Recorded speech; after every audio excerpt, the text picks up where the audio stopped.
সন্ধেবেলা বাঙালির ভাজাভুজি ছাড়া চলে না, সেটার সাথে দারুণ মানানসই আজকের এই আদার চাটনি।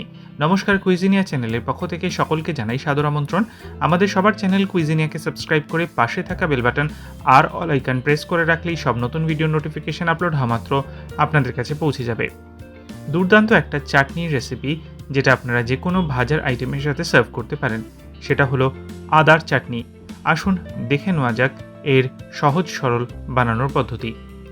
এখানে একটা হামানদিস্তার মধ্যে আমরা নিয়েছি 1 ইঞ্চি পরিমাণ আদা। আপনারা চাইলে এটাকে পেস্ট করতে পারেন, তবে আমি কিন্তু আপনাদেরকে প্রেফার করব যে আপনারা এরকমভাবে থেতো করে নিন।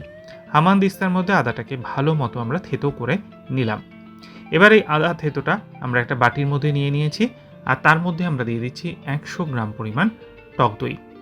জল ঝরানো কিন্তু নয়, নর্মাল দোকানে যে টক দই পাওয়া যায় সেটাই আমরা এখানে অ্যাড করে দিলাম। তার সাথে দেওয়া হচ্ছে 1/4 টিস্পুন পরিমাণ চিনি, দেওয়া হচ্ছে স্বাদ অনুযায়ী নুন, দেওয়া হচ্ছে অর্ধেকটা পাতিলেবুর রস। এবার এই সমস্ত জিনিসগুলোকে একটা চামচের সাহায্যে আমরা মিলিয়ে নিলাম। তাহলেই কিন্তু তৈরি হয়ে যাবে এই দুর্দান্ত স্বাদের চাটনি, আদার চাটনি। একটা দারুণ মারাত্মক মুখরোচক এটা আমাদের ডিপের রেসিপি। যে কোনো ননভেজ হোক বা ভেজ ফ্রাইড আইটেমসের সাথে আপনারা এটাকে সার্ভ করতে পারেন।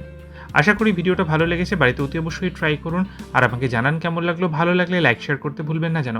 যারা এখনও চ্যানেল কুইজিনিয়াকে সাবস্ক্রাইব করেননি, অনুরোধ করব চ্যানেলটাকে সাবস্ক্রাইব করে এই পরিবারের সদস্য হয়ে যাওয়ার জন্য। সবাই ভালো থাকুন, সুস্থ থাকুন। দেখা হবে পরের রেসিপি নিয়ে। আজ এ পর্যন্তই, নমস্কার।